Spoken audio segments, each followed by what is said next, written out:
Welcome back students. Dear students, हम class 10th की biology को स्टडी कर रहे हैं और बायोलॉजी में हम रिप्रोडक्शन एंड एनिमल वाले टॉपिक को स्टडी कर रहे हैं। इसमें हम एसेक्सुअल रिप्रोडक्शन को स्टार्ट किया है और प्रीवियस लेक्चर के अंदर हमने रिप्रोडक्शन और एसेक्सुअल एंड सेक्सुअल के बीच में डिफरेंस को स्टडी किया और बुनियादी तौर पर हमने एसेक्सुअल रिप्रोडक्शन को थोड़ा सा स्टार्ट किया था और उसमें सिर्फ हमने फिशन को स्टडी किया था। फिशन में दो आगे देख ली थी हमने चीज़ें, बाइनरी फिशन भी देख लिया था और मल्टीपल फिशन भी स्टडी किया था। नेक्स्ट अब हम यहाँ से आगे नेक्स्ट वाला टॉपिक ले रहे हैं, दैट इज़ बडिंग। तो बडिंग भी इम्पॉर्टेंट है। तो एसेक्सुअल रिप्रोडक्शन का ये मोड है। What is budding? Budding asexual reproduction का एक ऐसा मोड है, पेरेंट बॉडी के ऊपर एक आउटग्रोथ लाइक स्ट्रक्चर डेवलप हो जाएगी जिसको हम बर्ड कहते हैं। वही बल्ज की तरह बाद में ग्रो होकर एक यंग वन बन जाएगा और एक इंडिपेंडेंट ऑर्गेनिज्म की तरह एक्ट करना स्टार्ट कर देगा। बडिंग जो होती है ये आपके पास दो तरह की होती है।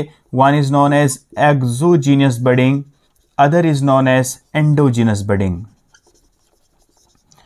एंडोजीनस बडिंग, एक्सोजीनस का मतलब होता है एक्सटर्नल और इसका मतलब होता है internal. External and internal. Exogenous budding एक ऐसा बडिंग का तरीका है जिसमें बॉडी के ऊपर आउटग्रोथ डेवलप हो जाएगी। तो हम एक एग्जाम्पल के तौर पे इसको समझने की कोशिश करेंगे। बहुत बचपने से पढ़ते आ रहे हैं आप लोग, आपने हाइड्रा को देखा होगा। Let this is the hydra और इसके यहाँ ये टेंटिकल्स हैं। ये आप जो स्ट्रक्चर यहाँ पे आउटग्रोथ लाइक स्ट्रक्चर देख रहे हैं ये बल्ज की तरह है। These are the tentacles. तो क्या हो जाएगा, ये एक पेरेंट इंडिविजुअल है। ये जो बल्ज यहाँ पे ग्रो हो चुका है यही बल्ज थोड़ा सा और बड़ा हो जाएगा और उससे यंग वन बनना स्टार्ट हो जाएगा। तो विद द टाइम इस बल्ज जो है, ये जो बल्ज बना हुआ है इसकी थोड़ी सी ग्रोथ हो गई और आप देख रहे हैं। लेकिन नेक्स्ट स्टेज पे आप देखेंगे इसके ऊपर भी टेंटिकल्स बन जाएंगे और इसके ऊपर ग्रोथ हो जाएगी और ये एक इंडिविजुअल यंग वन की तरह काम करेगा। हम इसको बर्ड कहेंगे या इसको यंग वन भी कह सकते हैं, यंग वन भी कह सकते हैं। तो इस तरह से आप देख रहे हैं बडिंग किस तरह से होती है। लेकिन कौन सी बडिंग है? This is exogenous budding. Now endogenous budding, that means inside the body, inside the body of an organism the buds are developed. External क्या है? Outside the body, outside the body of an organisms the exogenous birds develops, and what are endogenous birds? They develops inside the body. तो एक spongin के अंदर ऐसा होता है, एक काइनेट एक मेंबर है जिसके अंदर ऐसा होता है। मैं आपको दिखाऊंगा। Let this is the parent individual. ये एक मेंबर है स्पॉन्जिस का। ये इस तरह का स्ट्रक्चर होता है इसका। तो यहाँ पर इसकी एक ब्रूड कैविटी होती है, उसके अंदर ये इस तरह से ये बर्ड डेवलप्स होते हैं। इनको हम एंडोजिनस बर्ड भी कहते हैं या जिम्यूल फॉर्मेशन भी इसे कहा जाता है। जो स्टूडेंट्स याद रहे, they are the buds, internal buds या जेम्यूल्स। जेम्यूल फॉर्मेशन भी हम उनको कहते हैं। Actinia is the member. Actinia ये एक मेंबर है किसका? स्पॉन्जिस का। विन दैट पॉरिफेरा के अंदर ऐसा होता है। तो इसको बडिंग कहा जाता है। और ये कौन सी बडिंग है? Exogenous budding. या स्टूडेंट एक और चीज़ होती है, वो शायद आप लोगों को पता नहीं होगी, वो भी बडिंग के अंदर ही इंक्लूड होती है। वो बडिंग के अंदर ही इंक्लूड होती है, लेकिन उसे क्या कहा जाता है? स्ट्रोबिलेशन।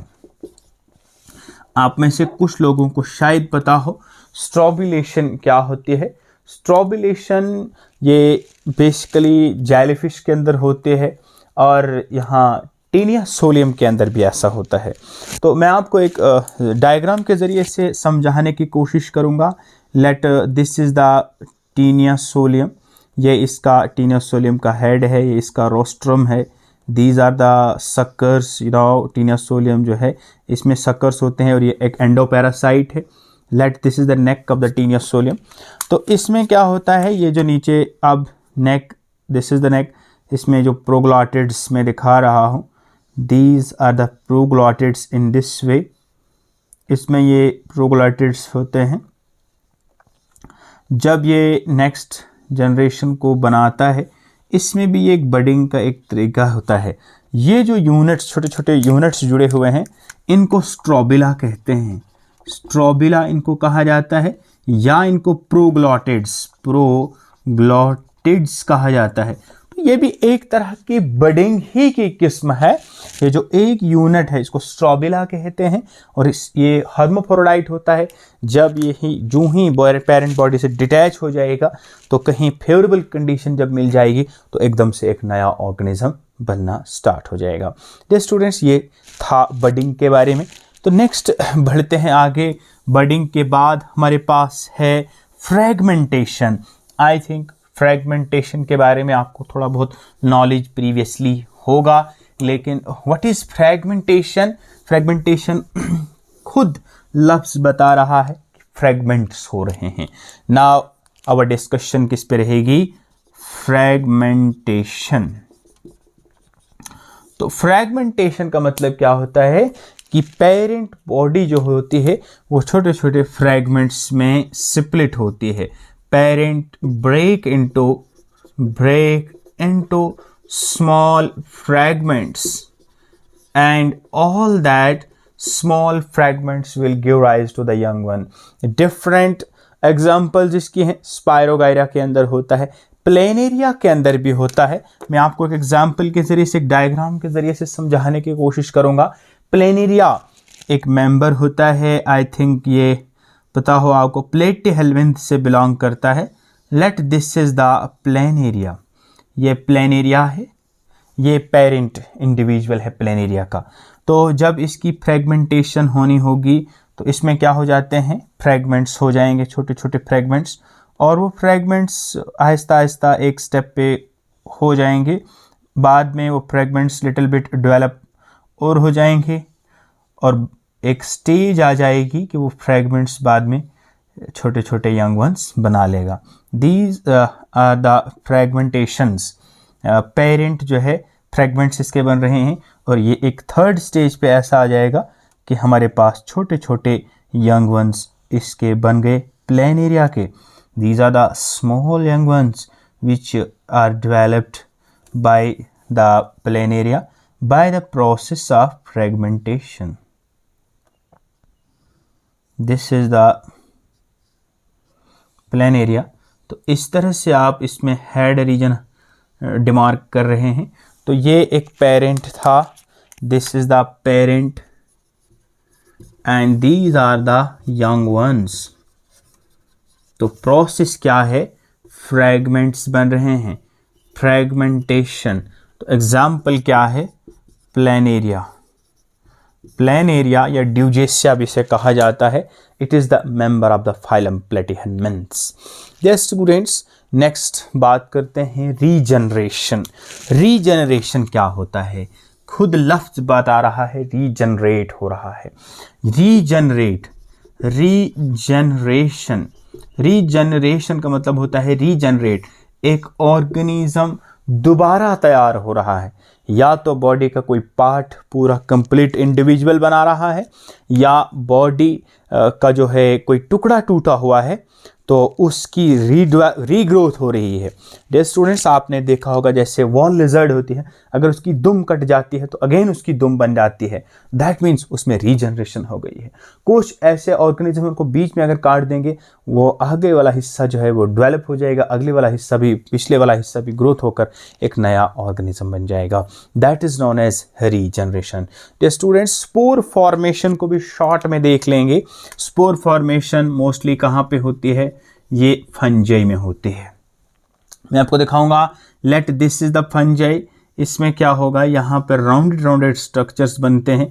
ये म्यूकर के अंदर होता है, ये बाकी दूसरे ऑर्गेनिजम्स के अंदर होता है। तो मोस्टली ये स्पोर फॉर्मेशन, स्पोर तो बहुत सारे किस्म के बनते हैं, लेकिन मैं आपको एक एग्जांपल के तौर पे बता रहा हूँ। Let this is the Mucor. इसमें ये जो राउंडेड राउंडेड स्ट्रक्चर बने, these are known as sporangium, these are known as sporangium. और उसके अंदर ये जो बन रहे हैं, दे आर स्पोर्स। वंस ये जो ही इसको फेवरेबल कंडीशन आ जाएगी, ये स्पोर्स गिर जाएंगे, और ये स्पोर्स जो ही सॉइल पे गिरेंगे, उससे क्या हो जाएगा, यंग वन की ग्रोथ हो जाएगी। इस तरह से स्पोर फॉर्मेशन इसमें होते हैं, मोस्टली फंजाई के अंदर होती है। एक और तरह का स्पोर, ये तो सिंपल स्पोर, स्पोर की बहुत सारी किस्में हैं। एक तरह का स्पोर होता है जू स्पोर, वो ऐसा स्पोर बनेगा, उसमें ये बाइफ्लैजिलेट स्ट्रक्चर होता है, वो मोटाइल होता है, तो जू स्पोर इसको कहलाएंगे, जू स्पोर इसको कहते हैं। इसी तरह से क्लेमाइडोस्पोर जो होता है, वो भी एक स्पोर होता है, लेकिन उसके बाहर जो वॉल होती है वो काफ़ी थिक होती है, वो भी फंजाई में बनता है। इस तरह से स्ट्रक्चर्स ग्रोथ हो जाएंगे। ये कोई माइसिलम है, ये कोई हाइफी है, इस तरह से ये ग्रोथ हो जाएंगे। तो ये बाद में पेरेंट बॉडी से डिटैच होकर यंग वंस बनाएंगे, that are known as chlamydospore. ये स्टूडेंट्स, बहुत ही इंफॉर्मेशन इस वाले लेक्चर के अंदर थी। नई चीज़ें आपके लिए होंगी, जो भी चीज़ें नई आई उनको आप अपनी कॉपीज़ पे नोट डाउन करें और अपनी प्रिपरेशन को कंटिन्यू करें। तो स्टूडेंट्स, वीडियो को शेयर ज़रूर करें ताकि आपके फ्रेंड्स तक भी ये वीडियोस पहुँचे, ये लेक्चर्स पहुँचे और उनको भी लॉस ना हो।